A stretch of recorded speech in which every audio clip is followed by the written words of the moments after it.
अब हम अपनी स्टार्ट करते हैं। सारी इनिशियल डिस्कशन हो गई हमारी क्लासेस के बारे में। अब हम स्टार्ट करते हैं अपने सब्जेक्ट को जिसका नाम है टैक्सेशन।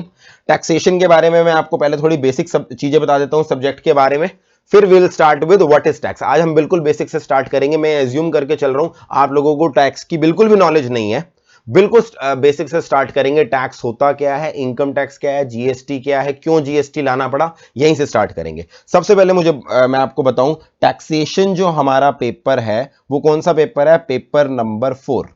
पेपर नंबर 4 का मतलब क्या हुआ, आपको मैंने बताया था सिलेबस की जब डिस्कशन की थी कि हमारे दो ग्रुप्स डिवाइडेड हैं। ग्रुप 1 में भी 4 पेपर हैं, ग्रुप 2 में भी 4 पेपर हैं। तो ये ग्रुप 1 का 4th पेपर है। This is paper number 4। जब आपके एग्जाम भी होंगे ना, this will always be the 4th paper, unless कोई पेपर पोस्टपोन वगैरह हो, तो ये उस सीक्वेंस के अंदर ही चलता है। दूसरी बात, टैक्सेशन हमारा 100 मार्क्स का पेपर है और इसके अंदर एक चीज खास बात क्या है, ये वन ऑफ दोज पेपर है। सीए इंटर के अंदर ना 4 पेपर ऐसे हैं जहां पर 30% हमारा एमसीक्यू बेस्ड होता है और 70% जो बाकी है वो डिस्क्रिप्टिव है। और इन 4 पेपर में हमारा टैक्सेशन वाला पेपर भी आता है। तो आपके 30 मार्क्स के क्वेश्चन एमसीक्यू आएंगे, 70% डिस्क्रिप्टिव होगा। डिस्क्रिप्टिव का मतलब ये नहीं है कि ऐसे आपसे पूछ लिया जाएगा कि ये प्रोविजन एक्सप्लेन करो 5 मार्क्स के लिए। डिस्क्रिप्टिव का मतलब है यहां पर भी आपको प्रैक्टिकल क्वेश्चंस आएंगे। जैसे जैसे आप करोगे आपको समझ में आएगा। आपको टैक्स के प्रोविजंस पढ़ने हैं, फिर उसको प्रैक्टिकली क्वेश्चंस के अंदर अप्लाई करना है। जैसे आपके अकाउंट्स के क्वेश्चन होते हैं ना, सिमिलर वे में इस तरह से आपको क्वेश्चंस दे रखे होंगे, mister x so and so है, उसकी इनकम की डिटेल ये है। या जीएसटी के क्वेश्चन है, मिस्टर एक्स एक डीलर है, उसने ये ट्रांजैक्शन करी है, हमें उसकी जीएसटी लायबिलिटी या इनकम टैक्स लायबिलिटी निकाल के देनी होगी। तो डिस्क्रिप्टिव वर्ड से घबरा मत जाना, यहां भी प्रैक्टिकल क्वेश्चन आते हैं। 30% जो एमसीक्यू हमारा वाला क्वेश्चन है, एमसीक्यू में तो वो अगेन केस स्टडी बेस्ड पूछेगा और वहां पर हमें 4 ऑप्शन देगा। सर हमें क्या एमसीक्यू और डिस्क्रिप्टिव एक ही आंसर शीट में करना होगा या अलग अलग आंसर शीट मिलेंगी? हमें दोनों की आंसर शीट अलग अलग मिलती है एग्जाम में, पहली बार आपको बता देता हूं। इसके लिए आपको जैसे फाउंडेशन में ओएमआर शीट मिली थी, वैसे ओएमआर शीट मिलेगी एग्जाम में। डिस्क्रिप्टिव पेपर आपको नॉर्मल शीट पे करना पड़ेगा, जैसे आपने फाउंडेशन लेवल पे अपना अकाउंट्स और लॉ का पेपर किया होगा, उस तरह की शीट मिलेगी। अब ये तो मैंने बता दिया ओवरऑल डिवीजन। फिर इसके बाद सर हमारा इनकम टैक्स और जीएसटी, इसकी डिवीजन कैसे है? हमारे टैक्सेशन सब्जेक्ट में इनकम टैक्स की वेटेज है 60 मार्क्स और आपकी जो जीएसटी की वेटेज है वो कितनी है, 40 मार्क्स। तो इनकम टैक्स 60 मार्क्स की वेटेज रखेगा, जीएसटी 40 मार्क्स की वेटेज रखेगा। अब मैं आपको यहां पर बता दूं कि जीएसटी की वेटेज 40 मार्क्स है, मगर इन terms of syllabus income tax का सिलेबस आइडियली तो रेशियो 6:4 का होना चाहिए था ना, सिलेबस थोड़ा सा ज्यादा होना चाहिए था। बट इनकम टैक्स के अंदर जो आपका सिलेबस है वो काफी ज्यादा है as compared to what, GST.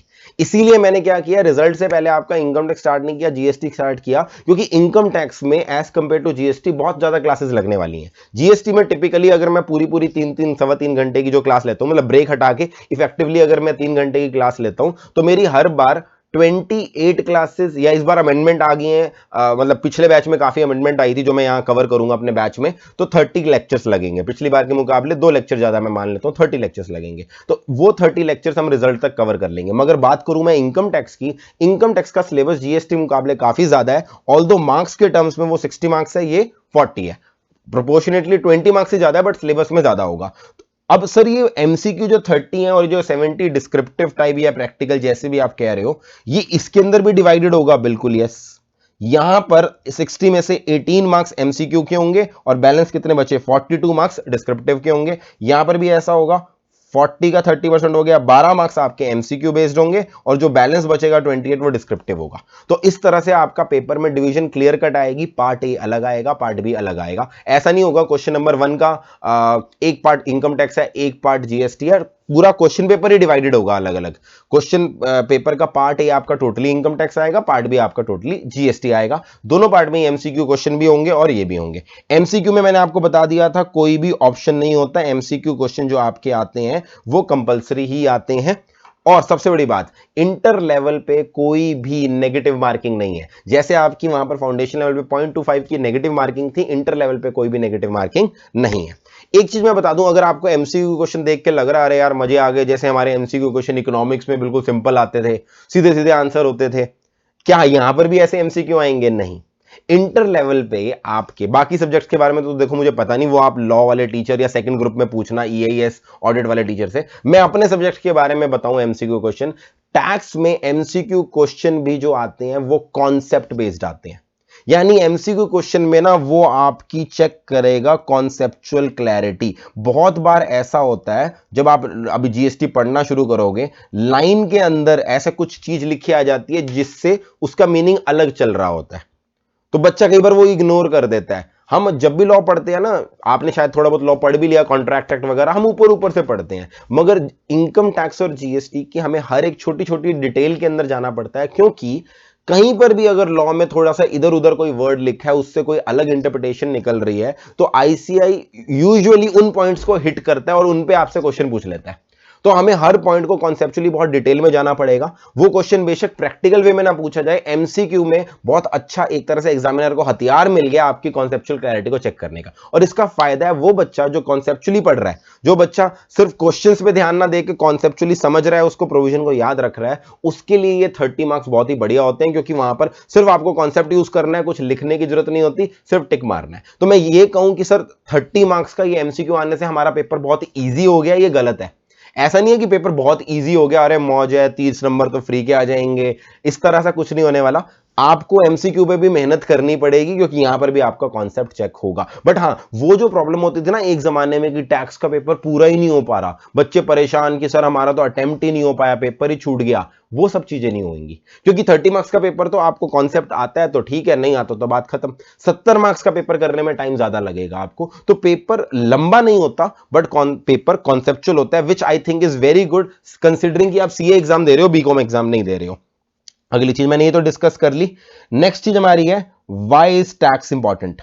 हमारा टैक्सेशन सब्जेक्ट इंपॉर्टेंट कैसे है, मैं आपको अभी तो हम स्टार्ट कर रहे हैं ना, तो आपको एक आइडिया दे दूं। देखो प्रैक्टिकली सबसे पहले मैं बात करूं, आज की डेट में कोई भी पर्सन चार्टेड, आप सबकी शायद नोन में कोई ना कोई चार्टेड अकाउंटेंट तो होगा ही, जिसकी वजह से आपने सीए ज्वाइन करी होगी, या कुछ ना कुछ आपको सीए के बारे में आइडिया होगा तभी सीए ज्वाइन करी है ना। प्रैक्टिकली अगर आज की बात डेट में देखा जाए, most of the chartered accountants जो प्रैक्टिस कर रहे हैं या जॉब में भी हैं, ये सब्जेक्ट कहीं ना कहीं डायरेक्टली इनडायरेक्टली उनको रोज डील करना पड़ता है। In fact over a period of time, मैं ये नहीं कहूंगा टैक्स में सिर्फ और सिर्फ चार्टर्ड अकाउंटेंट ही डील करते हैं, लॉयर्स भी डील करते हैं काफी सारे, बट कहीं ना कहीं चार्टर्ड अकाउंटेंट्स ने टैक्सेशन फील्ड को अपनी मोनोपोली बना लिया। अगर मैं रेशियो देखूंगा ना, 95% इस फील्ड के अंदर चार्टर्ड अकाउंटेंट्स काम कर रहे हैं, 5-7% सिर्फ लॉयर्स ने बिजनेस ले रखा है। तो प्रैक्टिकल पर्सपेक्टिव से अगर आज आपको सीए करने के बाद अपनी रेवेन्यू कमानी है, चाहे जॉब लेनी है किसी फर्म के अंदर या आपको अपनी फर्म खोलनी है, एक चीज आपको याद रखना, ये सब्जेक्ट प्रैक्टिकली बहुत इंपॉर्टेंट होने वाला है आपके लिए। अगर आज कोई ऐसा चार्टर्ड अकाउंटेंट है ना जिसको टैक्स भूल गया, हर चार्टर्ड अकाउंटेंट जरूरी भी नहीं 100% चार्टर्ड अकाउंटेंट टैक्स में काम कर रहे हो, मगर अगर आज आपको टैक्स नहीं आता ना, दुनिया आपसे एक्सपेक्ट करती है आपको टैक्स आता होगा। आप बैठोगे, आपके रिश्तेदार में आपके दोस्त भाई बंधु सब आपसे बैठे उठते कुछ ना कुछ टैक्स के बारे में पूछते रहेंगे, और अगर आपको टैक्स के बारे में आता नहीं होगा, बेशक आप किसी कंपनी के सीएफओ क्यों ना हो, बेशक आप किसी और फील्ड में फाइनेंस फील्ड वगैरह के अंदर हो, टैक्स की नॉलेज नहीं होगी ना, दुनिया आपको सोचेगी यार ये क्या चार्टर्ड अकाउंटेंट है, इसको टैक्स के बारे में नहीं आता। तो टैक्स कहीं ना कहीं over a period of time chartered accountant के नाम के साथ जुड़ चुका है। इसलिए पहले तो मैंने आपको ये समझाया है कि प्रैक्टिकली ये सब्जेक्ट आपके लिए बहुत जरूरी है once you clear CA. Sir अब आप में से कुछ बच्चे बोल रहे होंगे सर प्रैक्टिकली छोड़ो, अभी मेरे एग्जाम के बारे में बताओ। एग्जाम मेरे को क्लियर करनी पहली प्रायोरिटी है। तो एग्जाम में मैंने आपको बता दी इसकी मार्क्स वेटेज, अगर देखें हम इसकी मार्क्स वेटेज आपको सीए इंटर में मिल रही है 100 मार्क्स की वेटेज, क्योंकि 100 के अंदर ही डायरेक्ट टैक्स भी इंक्लूडेड है और इनडायरेक्ट टैक्स भी इंक्लूडेड है। इसके बाद जब आप सीए फाइनल लेवल पे जाओगे, सीए फाइनल पे आपका 100 मार्क्स का डायरेक्ट टैक्स का पेपर होगा और 100 मार्क्स का ही अलग से क्या होगा, इनडायरेक्ट टैक्स का पेपर होगा। यानी 200 मार्क्स के अलग अलग ये सब्जेक्ट आ जाएंगे, 100 मार्क्स डायरेक्ट टैक्स अलग, 100 मार्क्स इनडायरेक्ट टैक्स अलग। और इसके अलावा फाइनल में एक पेपर आता है, पेपर नंबर 6, जो कि ऑप्शनल पेपर होता है। ऑप्शनल मतलब देना तो है ही, बट वहां पे 5 सब्जेक्ट्स का ऑप्शन होता है। इंटरनेशनल टैक्सेशन, कुछ फाइनेंशियल मैनेजमेंट के पर्सपेक्टिव से होता है, शायद मार्केटिंग से रिलेटेड एक पेपर होता है। ऐसे 5 पेपर दिए जाते हैं, आप उन 5 पेपर में से कोई एक पेपर सेलेक्ट करते हो। जितना मुझे पता है सबसे ज्यादा लोग यहां पर भी इंटरनेशनल टैक्सेशन को सेलेक्ट करते हैं, क्योंकि ये पेपर पास करने में भी कंपैरेटिवली इजी होता है और इसके काफी सारे कॉन्सेप्ट आप ऑलरेडी डीटी के पेपर में पढ़ चुके होते हो। तो फाइनल के लेवल पे 200 मार्क्स तो आपका टैक्सेशन का मैंडेटरी पेपर है। साथ साथ 100 मार्क्स का ऑप्शनल पेपर आता है, तो टोटल में मिला दूं तो फाइनल लेवल पे टैक्स सब्जेक्ट आपका 300 मार्क्स का आता है। इंटर पे 100 मार्क्स और फाइनल में 300 मार्क्स। तो अगर आपको अब आगे 800 मार्क्स के पेपर देने हैं, 800 इंटर पे हो गए, 800 फाइनल पे, 1600 मार्क्स के 16 सब्जेक्ट आगे आपको सीए कोर्स में करने हैं, उनमें से 4 सब्जेक्ट तो क्या आएंगे, आपके टैक्स रिलेटेड आएंगे। ये मैंने आपको बता दिया एक स्टूडेंट लाइफ के लिए कितना इंपॉर्टेंट है टैक्सेशन सब्जेक्ट। अच्छा, अब अगला क्वेश्चन है, सर हमारा जो टैक्स का सब्जेक्ट है, क्या ये लॉ जैसे हमने फाउंडेशन में पढ़ा था थ्योरी बेस्ड वैसा सा सब्जेक्ट है, या जैसे हमारा प्रैक्टिकल सब्जेक्ट होते हैं अकाउंट्स या फिर मैथमेटिक्स बोल सकता हूं, आपने और कोई प्रैक्टिकल तो पढ़ा नहीं, कॉस्ट अकाउंटिंग पढ़ोगे वो भी आपको प्योर प्रैक्टिकल लगेगा। तो ये प्रैक्टिकल सब्जेक्ट है या थ्योरी सब्जेक्ट है? मैं आपको बता दूं, टैक्सेशन सब्जेक्ट बाकी सारे सब्जेक्ट से डिफरेंट ही क्यों है, क्योंकि ना तो ये प्योरली थ्योरी है, प्योरली थ्योरी भी नहीं है, और ना ही ये प्योरली प्रैक्टिकल है। मतलब प्योरली थ्योरेटिकल सब्जेक्ट कैसे होते हैं, जैसे आपने कॉन्ट्रैक्ट एक्ट पढ़ा या आपने कंपनीज एक्ट पढ़ा, आपने एक प्रोविजन पढ़ा, आपने प्रोविजन को दिमाग में रख लिया, सेक्शन नंबर वगैरह याद कर लिया या केस स्टडी याद कर ली, फिर आपको एक केस स्टडी मिली, मिस्टर एक्स ने ऐसे ऐसे किया है, बताओ ये कॉन्ट्रैक्ट वैलिड है या नहीं है। आप क्या करते थे, प्रोविजंस ऑफ कॉन्ट्रैक्ट एक्ट समझाते थे, फैक्ट्स ऑफ द केस, फिर कंक्लूजन लिखते थे। यानी कहीं ना कहीं बेशक आपसे लॉ की केस स्टडी में एप्लीकेशन करा रहे हैं हम फाउंडेशन लेवल पे या कॉर्पोरेट लॉ वाले पेपर में, बट कहीं ना कहीं सारा कुछ थ्योरी चल रहा है, right. On the other hand accounts में क्या करते थे, आपके पास एक बैलेंस क्वेश्चन आता था, ट्रायल बैलेंस होता था, उस ट्रायल बैलेंस से आपने प्रॉफिट एंड लॉस बनाना है, बैलेंस शीट बनानी है। तो वहां पर आपके पास कोई लॉ नहीं होता था, आपको जो भी अकाउंटिंग प्रिंसिपल आते थे, क्लोजिंग स्टॉक को यहां लिख दो, ओपनिंग स्टॉक को यहां लिख दो, आप उसके बेसिस पे क्वेश्चन सॉल्व करते थे। बट यहां पर क्या होने वाला है, टैक्स में क्वेश्चन तो प्रैक्टिकल आएंगे।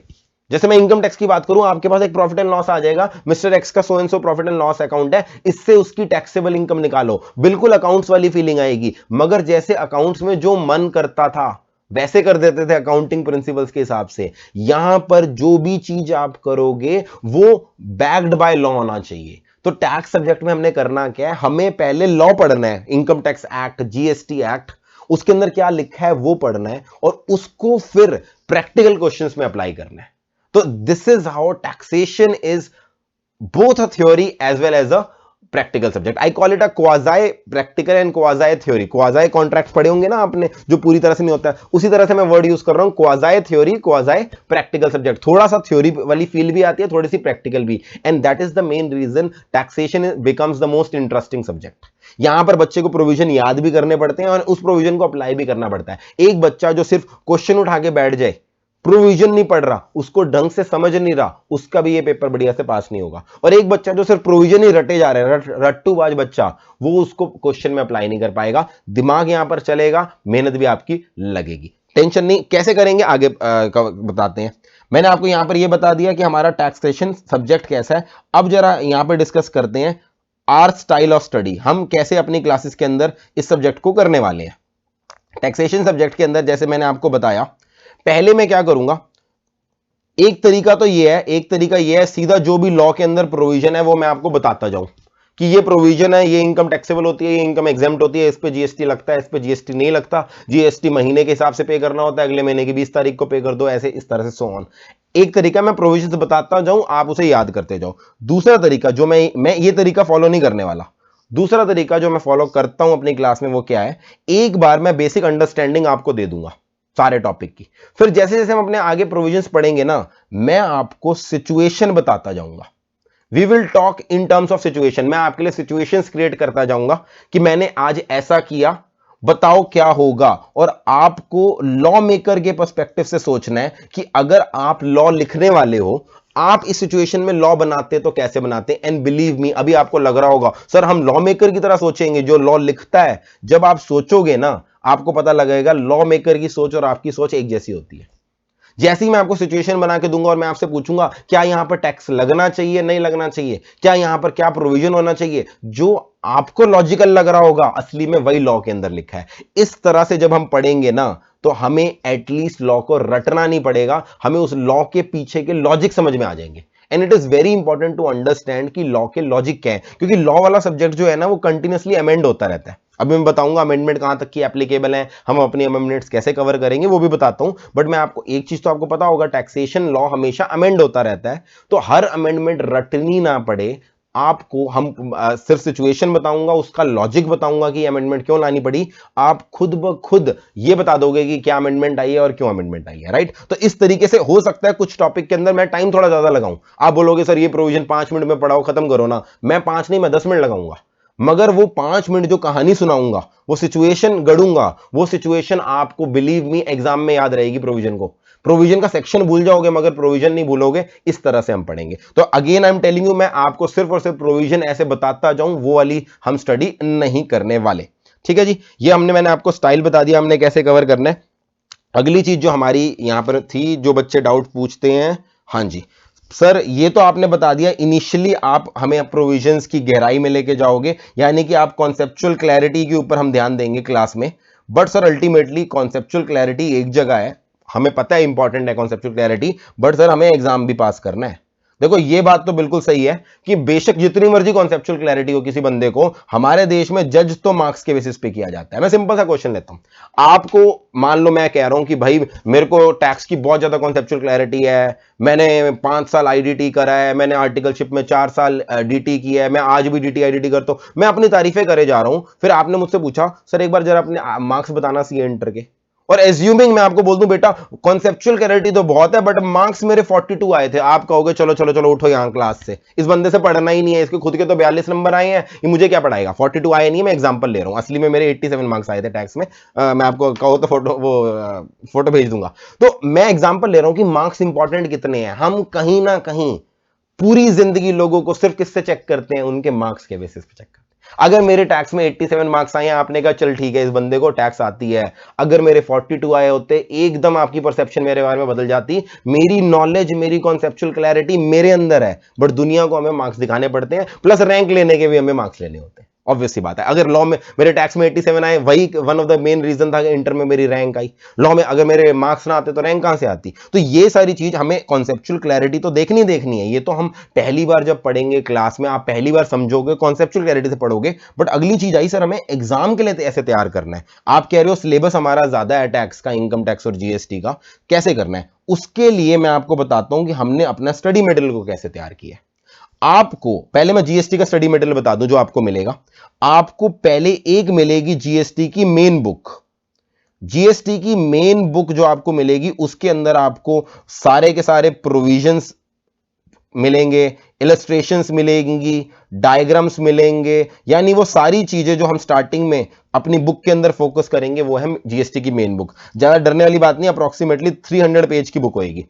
इस बुक के अंदर स्टडी मटेरियल की एक एक चीज इंक्लूड कर रखी है। तो अगर आपका फॉलो अप क्वेश्चन, मेरे को पता है हमेशा हर साल आता ही है, सर आपकी बुक से पढ़ना है या आईसीआई के स्टडी मटेरियल से पढ़ना है, तो लेट मी टेल यू, मेरी बुक पढ़ने के बाद आईसीआई का स्टडी मटेरियल कंप्लीटली हो जाएगा। अपनी बुक बनाते समय आईसीआई के स्टडी मटेरियल को मैं कंप्लीटली रेफर करता हूं। तो अगर आप ना भी पढ़ना चाहो, यू कैन सेफली इग्नोर।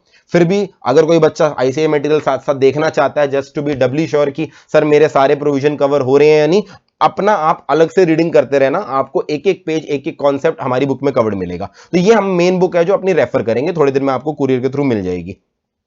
साथ साथ ये मेन बुक पहली बार तो मजा आएगा पढ़ने में, बट सर एग्जाम से पहले कैसे पढ़ेंगे फिर से। इसीलिए अगली चीज जो हमने इंट्रोड्यूस करी है पिछले 1-2 अटेम्प्ट में, वो है फ्लो चार्ट्स। आप में से जो लोग मुझे यूट्यूब पे फॉलो करते हैं, आपने देखा भी होगा सीए इंटर के लिए जब मैं मैराथन वगैरह बनाता रहता हूं, तो शायद आपने कभी वीडियो गलती से खोल के देख लियो। तो हमारा जो कंप्लीट सिलेबस है जीएसटी का, और आगे इनकम टैक्स का भी बताऊंगा, कंप्लीट सिलेबस एक एक चीज हमने फ्लो चार्ट्स के अंदर बना रखे हैं। जीएसटी के अंदर अप्रोक्सीमेटली 55 से 60 फ्लो चार्ट्स हैं मेरे। पिछले बैच में 55 थे, इस बार मैं एज्यूम कर रहा हूं, मैं थोड़े से नए फ्लो चार्ट्स बना रहा हूं। 55 से 60 फ्लो चार्ट्स हैं, कलरफुल फ्लो चार्ट्स होंगे। उसके अंदर पूरे सिलेबस को कंसाइज फॉर्म में लिख रखा है। ये फ्लो चार्ट पहली बार पढ़ने के लिए नहीं है, पहली बार तो हम यहीं से पढ़ेंगे क्योंकि कॉन्सेप्चुअल क्लैरिटी हमें यहां से आएगी। ये फ्लो चार्ट है जब एग्जाम पर्पस के लिए रिवाइज करना है, मल्टीपल रिविजन्स जब हमें करनी है। कल मैंने एक यूट्यूब पे वीडियो डाली थी प्रिपरेशन स्ट्रैटेजी, अगर आपने नहीं देखी जरूर देखना। मैंने उसमें समझाया था कि आपको 2 रिवीजन, एक रिवीजन साथ साथ करनी है, एक रिवीजन बाद में करनी है, एक एग्जाम से पहले करनी है। तो उस समय ये रिवीजन पर्पस के लिए बहुत इंपॉर्टेंट होने वाली है। आपने जो सिलेबस मान लो लेट से 1 महीने में पढ़ा, अगर वो सिलेबस आपको रिवाइज करना है अब 8 घंटे में, 10 घंटे में, ये आपके लिए बहुत इंपॉर्टेंट होने वाली है। हर साल मैं बच्चों को बोलता था अपने साथ साथ बनाओ कुछ ब्रश अप नोट्स वगैरह, बच्चे बनाते नहीं तो फाइनली ये काम मैंने खुद किया है। सारे फ्लो चार्ट्स आपको मिलेंगे हर टॉपिक के, ये रिवीजन के लिए। यूजुअली ये बुक मैं आपको स्टार्टिंग में नहीं देता था, जब फेस टू फेस बैच होते थे ना, मैं जानबूझ के फ्लो चार्ट वाली बुक साथ में नहीं देता था, क्योंकि मैं अगर फ्लो चार्ट वाली बुक बच्चों को दे देता था ना, बच्चे मेन बुक पढ़ते नहीं थे, फ्लो चार्ट ही पढ़ते रहते थे। And that I don't want you to study only from flow chart. पहली बार जब पढ़ रहे हैं और पहली जब रिवीजन कर रहे हैं, मेन बुक से पढ़ रहे हैं, वहीं से समझ में आएगा, वहीं से हम एग्जाम के लिए तैयारी करेंगे। Flow chart is only for revision purpose. जब आपको बहुत एक 4 घंटे का चैप्टर आधे घंटे में कवर करना है, तब फ्लो चार्ट लगेंगे। अब मजबूरी है आपको, सर स्ट्रीम कर रही है, एक बच्चा कह रहा है क्लास स्ट्रीम ढंग से नहीं हो रही, बाकी सबकी सही चल रही है, एक बार जल्दी से बता दो। अगर सही चल रही है तो मैं आगे बढ़ता जाऊं। सही है, ठीक है जी।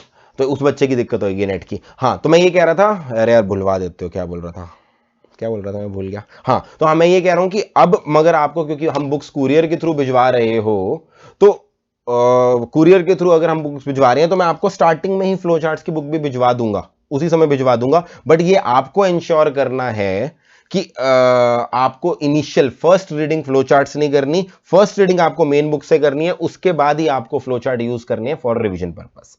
थर्ड चीज, सर हमें पास्ट ईयर क्वेश्चन, एमटीपी वगैरह सारा कुछ ऐसा सुनने में आता है कि कवर करना होता है। क्या आप स्टडी मटेरियल के सारे question, past year question, MTP, RTP सब कुछ कवर करोगे या नहीं करोगे? द आंसर इज, हमारी तीसरी बुक जो आपको मिलेगी वो है क्वेश्चन बैंक। तो आपको एक मेन बुक मिलेगी, एक फ्लोचार्ट की बुक मिलेगी, एक क्वेश्चन बैंक मिलेगा। इस क्वेश्चन बैंक में आईसीआई के सारे स्टडी मटेरियल के question, model test paper, revision test paper, past year paper, plus मेरे सेल्फ मेड क्वेश्चन, वो आपको सारे मिलेंगे। This is a holistic book जो आपको कंप्लीट मिलेगी। आपने अगर ये सारे क्वेश्चन कर लिए, इनके बाहर से आज तक कोई क्वेश्चन आया नहीं। मैं ऐसा नहीं कह रहा आगे भी नहीं आएगा, आईसी हमेशा अपने नए नए क्वेश्चन बनाता रहता है, बट मैं ये कह रहा हूं कि ये क्वेश्चन अगर आप कर लेंगे तो पास्ट के एक भी क्वेश्चन हमारा स्किप नहीं होगा। ये भी आपको मिलेगी, और ये बुक मैं आपको जानबूझ के सॉल्व्ड दूंगा। एक एक क्वेश्चन क्लास में करना हमारे लिए विद फॉर्मेट जरूरी नहीं, हम डिस्कस करेंगे। अगर डिस्कस नहीं कर पाया, उसकी मैं अलग से वीडियोस प्रोवाइड कर दूंगा आपको। अनुराग, मैं आपको एक बार जवाब देता हूं, तो उसका मैं अलग से आपको क्लास में अगर डिस्कस नहीं कर पाया, उनकी वीडियोस भी बना दूंगा जो क्वेश्चन बैंक के क्वेश्चंस नहीं डिस्कस किए, बट क्वेश्चन बैंक हमें कंप्लीटली करना है। अब यहां पर बच्चे का क्वेश्चन आया कि सर हमें एमसीक्यू की बुक होगी या नहीं। क्वेश्चन बैंक के अंदर हर चैप्टर के डिस्क्रिप्टिव क्वेश्चन भी होंगे और एमसीक्यू भी होंगे। तो अनुराग का जो क्वेश्चन आया, सर एमसीक्यू बुक नहीं मिलेगी, एमसीक्यू की अलग से बुक नहीं, इसी के अंदर जब आप देखोगे, अभी मैंने ओपन नहीं कर रखी, मैं आपको दिखा दूंगा ब्रेक के बाद, एक बार फिर से ओपन करके दिखा दूंगा। हर चैप्टर के अंदर आपके डिस्क्रिप्टिव टाइप क्वेश्चन भी है, एमसीक्यू भी है, तो ये कंप्लीट बुक आपकी क्वेश्चन वाली रिक्वायरमेंट कर देगी। अब अगला क्वेश्चन आया विशाल का कि सर क्वेश्चन बैंक वाली बुक करनी कब है? ये जब आप मेन बुक कर रहे हो ना, इसके साथ साथ ही करेंगे। जैसे ही हमारा चैप्टर कंप्लीट हो जाएगा, मान लो मैंने आपको पढ़ाना शुरू किया, 4 दिन बाद, 5 दिन बाद मेरा चैप्टर कंप्लीट हो गया, तो उसके बाद मैं भी आपके साथ डिस्कस करूंगा, कुछ क्वेश्चन आपको होमवर्क दे दूंगा कि खुद आपको करके आने हैं। तो ये हमारी जो क्वेश्चंस है ना, ये साथ साथ ही डिस्कस होते चलेंगे। हमें अपनी पहली मतलब क्लासेस के साथ और पहली रिवीजन के साथ साथ ही डिस्कवर करना है। बट पहली रिवीजन के बाद आपको कुछ इंपॉर्टेंट क्वेश्चंस मार्क कर लेने हैं। अगली रिवीजन के अंदर सारी की सारे हम क्वेश्चंस कवर नहीं कर पाएंगे। अगली रिवीजन के अंदर हमें सिर्फ और सिर्फ क्या करना होगा, लिमिटेड क्वेश्चन करने होंगे। तो ये मेहनत आपको करनी है कि पहली रिवीजन जब आप कर रहे हो, मान लो एक चैप्टर के अंदर 50 क्वेश्चंस हैं, तो 50 क्वेश्चंस के अंदर से कितने क्वेश्चंस आपको अगली रिवीजन के लिए इंपॉर्टेंट लग रहे हैं, वो आपको मार्क करने हैं। आप मार्क नहीं करोगे, मैं तो लास्ट में लिस्ट ऑफ इंपॉर्टेंट क्वेश्चंस दूंगा, बट आपको मेरी लिस्ट के लिए वेट नहीं करना। जरूरी नहीं मेरे हिसाब से जो इंपॉर्टेंट क्वेश्चन है आपके लिए भी इंपॉर्टेंट हो। तो ये बच्चा हर बच्चा अपने लिए मेहनत करेगा कि सेकंड रिवीजन के लिए कौन से क्वेश्चन मार्क करके रखेंगे। मैं एग्जाम से पहले list of important questions provide करता ही करता हूं। अब एक बच्चे का क्वेश्चन है, सर इनकम टैक्स जो है, देवांश आप लेट आए हो थोड़ा, शायद गूगल ड्राइव के बारे में डिस्कस कर चुका हूं, ये लास्ट में आपको बताऊंगा मैं। मैंने आपको पहले बता रखा है कि गूगल ड्राइव में आपको अपडेटेड क्लासेस ही मिलेंगी, जो भी सुबह वाली क्लास होगी वही होगी। Different books for income tax, बिल्कुल इनकम टैक्स के लिए आपकी डिफरेंट बुक ही होगी, ऑब्वियस सी बात है, क्योंकि ये मैंने सिर्फ जीएसटी की बात करी है। जैसे जीएसटी में 3 बुक्स हैं, मेन बुक हमारी फ्लो चार्ट वाली बुक और क्वेश्चन बैंक। सिमिलरली जब इनकम टैक्स स्टार्ट करूंगा वह मैं आपको बताऊंगा, इनकम टैक्स के अंदर हमारी एक नहीं 2 मेन बुक्स होंगी। इनकम टैक्स जैसे कि मैंने बोला सिलेबस ज्यादा है, वहां पे 2 मेन मॉड्यूल होंगे, साथ साथ हमारी फ्लो चार्ट्स की बुक होएगी। और अभी मैंने ये डिसाइड नहीं किया, या तो मैं क्वेश्चन बैंक मेन मॉड्यूल में जोड़ दूंगा, नहीं तो इसका भी सेपरेट क्वेश्चन बैंक आएगा। तो जैसे जीएसटी की है सेम टू सेम सारा कुछ क्या होगा, इनकम टैक्स में होगा। फर्क सिर्फ ये है, जीएसटी का सिलेबस ध्यान में रखते हुए एक ही मेन बुक आएगी, इनकम टैक्स की आपकी 2 मेन बुक आएंगी। Will answer below the questions और इन अ सेपरेट पेज। अरे यार ये प्रिंटिंग इशू है, ऐसे मत पूछा करो। मैं पहले क्वेश्चंस देता हूं, पीछे आंसर देता हूं उसके एक साथ, ताकि आप क्वेश्चन के नीचे आंसर न देख लो। तो पहले आपको सिर्फ क्वेश्चन दिख रहे होते हैं, क्वेश्चन बैंक में आंसर्स आपको पीछे दिख रहे होते हैं उस सारे क्वेश्चंस के बाद, ताकि आप चीटिंग ना कर सको। चल सकते हैं आगे। चलिए, मैंने आपको ये बता दिया हमारे उसके बुक्स कैसे होंगी। अगली इंपॉर्टेंट चीज जो मैं आपको स्टार्टिंग में बता दूं, अमेंडमेंट्स। यहां पर बहुत ज्यादा डाउट्स आते हैं बच्चों को कि सर हमारी अमेंडमेंट्स, टैक्स तो कंटिन्यूसली चेंज होने वाला है, तो हमारी अमेंडमेंट्स हमें कहां तक की कवर करनी है, फर्स्ट क्वेश्चन। एंड दूसरी बात, हमें कहां तक कवर करनी है, आप कैसे हमें कवर कराओगे, सेकंड क्वेश्चन। तो हमें दोनों चीजें डिस्कस करनी है, अमेंडमेंट्स कहां तक की हैं फॉर एग्जाम पर्पस, और हम कैसे कवर करेंगे। देखो, हमारा अटेम्प्ट साल में 2 बार होता है। जैसे मैं, आप सारे स्टूडेंट्स जो बैठे हो वो नवंबर 21 के बैठे होंगे, या कुछ स्टूडेंट हो सकते हैं जो मई 22 के बैठे होंगे, राइट। ठीक है, ये दोनों अटेम्प्ट के बच्चे मेरे साथ बैठे हैं।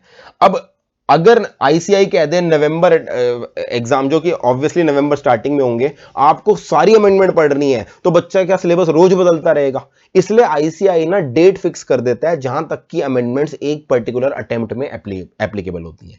नवंबर अटेम्प्ट में उससे पहले जो 30 अप्रैल आती है ना, वहां तक की अमेंडमेंट्स कवर होती है।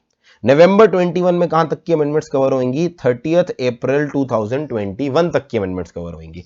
और मई बैच के अंदर क्या होता है, मई के अंदर उससे पहले जो 31 अक्टूबर आता है, 31 अक्टूबर तक की अमेंडमेंट्स कवर होंगी। तो 30 आपकी कट ऑफ डेट कहां तक होगी, आपको कहां तक की अमेंडमेंट्स कवर करनी है, नवंबर 21 के लिए 30 अप्रैल 2021। और अगर हम मई 22 अटेम्प्ट दे रहे हो, तो वहां तक कहां की अमेंडमेंट्स आएंगी, 31 अक्टूबर 2021। सिमिलरली अगर कोई मई 2021 का बैठा है बाय चांस इस बैच के अंदर, मई 2021 के लिए कहां तक की अमेंडमेंट्स होंगी, 31 अक्टूबर 2020 तक की। ये आईसीआई का एक तरह का सिस्टम है, जहां पर वो एक कट ऑफ डेट दे देता है जिस डेट तक आपको अमेंडमेंट्स कवर अप करनी होती हैं। अब आधे बच्चे सोच रहे हैं सर हम तो नवंबर के हैं, 30 अप्रैल तक की अमेंडमेंट्स हैं, तो टैक्स का सब्जेक्ट पढ़ी क्यों रहे हैं, छोड़ो हम 30 अप्रैल के बाद शुरू करेंगे। ऐसा करेंगे नहीं। टैक्स में अमेंडमेंट्स का मतलब ये नहीं है पूरा का पूरा टैक्स बदल जाएगा। 99% सेम रहता है, मैं तो कह रहा हूं 99.5% सेम रहता है। सिर्फ माइन्यूट सी अमेंडमेंट्स आती हैं, छोटी छोटी। पहले किसी चीज की लिमिट मान लो 10,000 है, अमेंडमेंट करके उसकी 15,000 कर दी। कोई सेक्शन के अंदर टाइम लिमिट 1 महीना है, उसको बढ़ा के 4 महीने कर दिए। कुछ तो ऐसी छोटी छोटी अमेंडमेंट होती हैं, कुछ एक आधा कोई नया सेक्शन इंट्रोड्यूस हो जाता है। तो कभी भी टैक्सेशन सब्जेक्ट, चाहे आप इंटर की बात करो, फाइनल की बात करो, बच्चा वेट नहीं करता रहता कि जिस दिन वो डेट आ जाएगी। मई 22 का बच्चा तो फिर 31 अक्टूबर 21 तक वेट नहीं करता रहेगा। आपको अपडेटेड लॉ के हिसाब से पढ़ना शुरू करना पड़ता है। अगर अमेंडमेंट्स जो छोटी मोटी आती हैं वो आपको सेपरेटली प्रोवाइड कर दी जाती हैं, इंस्टीट्यूट भी आपको सेपरेटली प्रोवाइड करता है, हम भी सेपरेटली प्रोवाइड करेंगे। अब जरा मैं आपको बताऊं इंस्टीट्यूट कैसे करता है, फिर मैं बताऊंगा हम अपनी क्लासेस में कैसे करेंगे। इंस्टीट्यूट की अगर आप वेबसाइट पे जाओगे, आईसीआई की वेबसाइट पे, करंटली जो स्टडी मटेरियल है वो मई 2021 तक के लिए एप्लीकेबल है। वो अपडेटेड कहां तक का है, 31 अक्टूबर 2020 तक अपडेटेड है।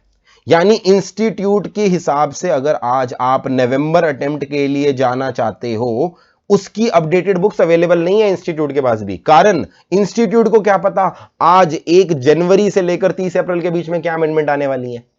तो इंस्टीट्यूट जब 30 अप्रैल बीत जाएगा, अगस्त के महीने में, अगस्त या सितंबर के महीने में एक सप्लीमेंट पेपर लाता है, जिसमें वो 31 अक्टूबर से लेकर 30 अप्रैल 2021 तक की अमेंडमेंट्स बताता है।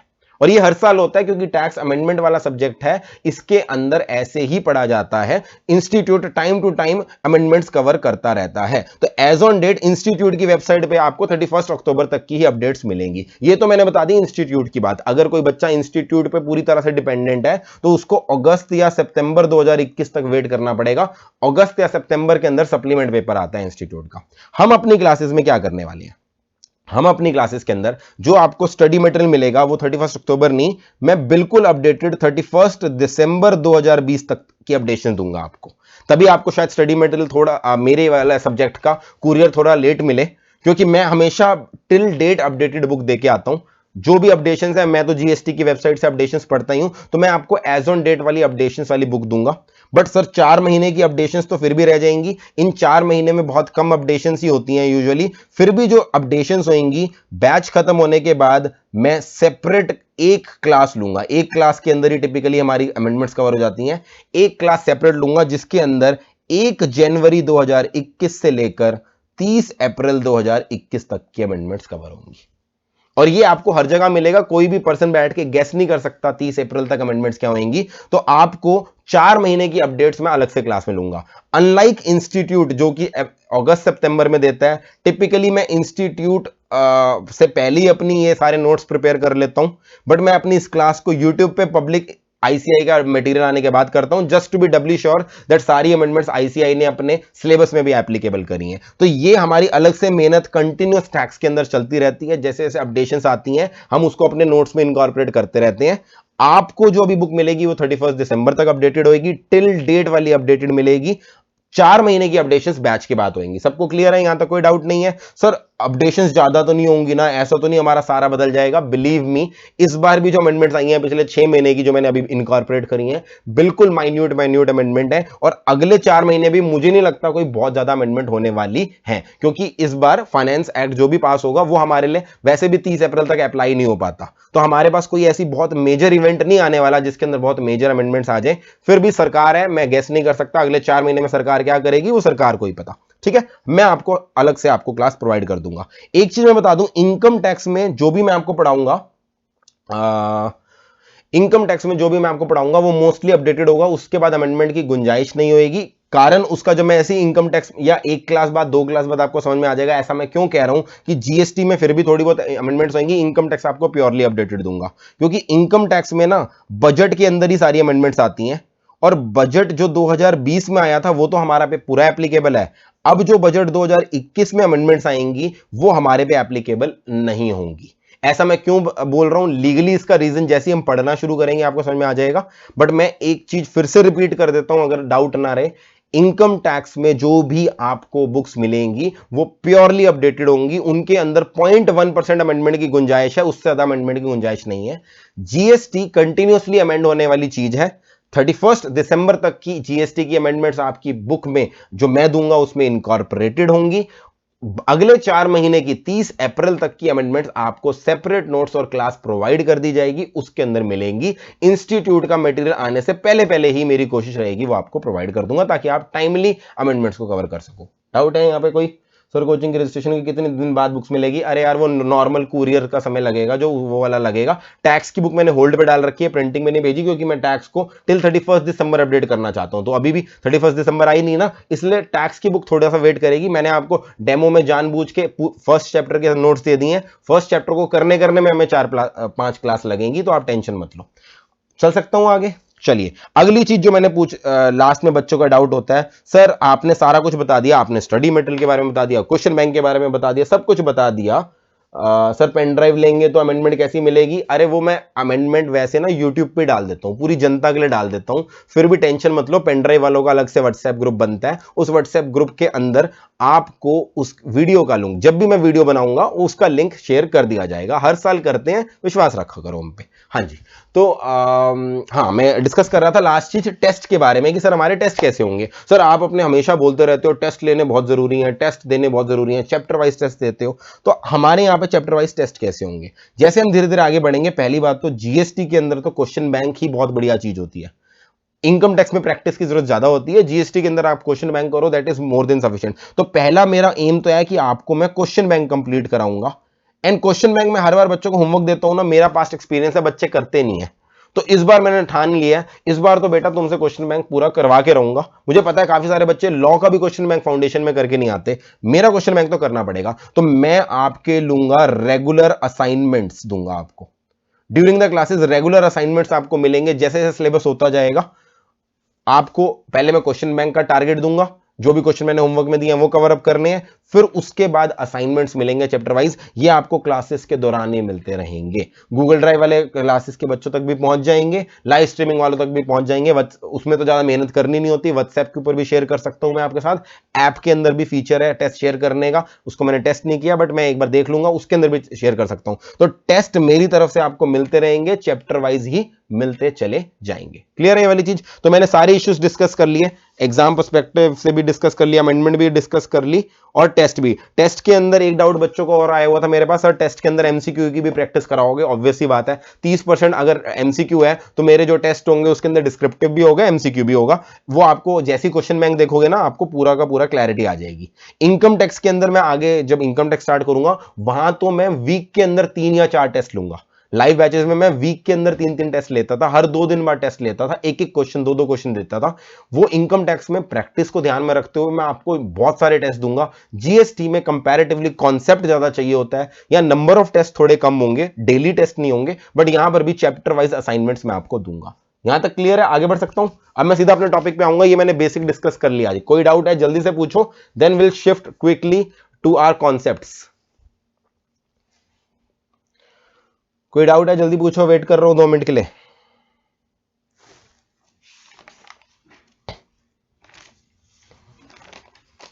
No sir, no sir.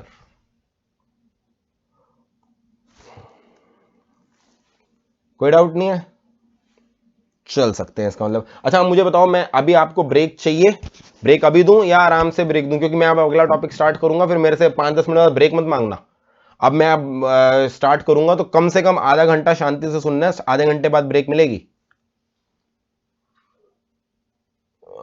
Sir pen drive वाले टेस्ट टेलीग्राम पे नहीं आएंगे बेटा, पेन ड्राइव के अलग से व्हाट्सएप ग्रुप बनेगा, उसके ऊपर व्हाट्सएप ग्रुप पे या आपको व्हाट्सएप से आते जाएंगे। ब्रेक नहीं मांग रहे बच्चे, सर टॉपिक स्टार्ट कर दो। टॉपिक स्टार्ट ही कर रहा था वो, मैं वैसे आपसे पूछ लेता हूं, करना तो मैंने स्टार्ट ही था। और कोई डाउट? पेन ड्राइव और लाइव स्टार्ट कर दीजिए सर।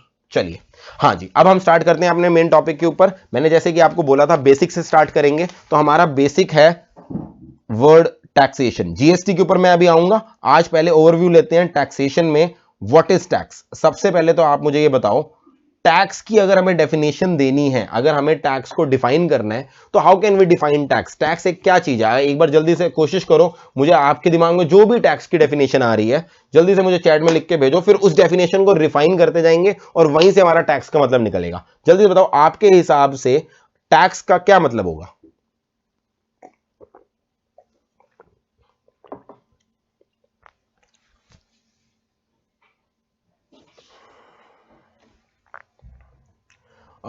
सर ऑडियो वीडियो दोनों नहीं आ रही।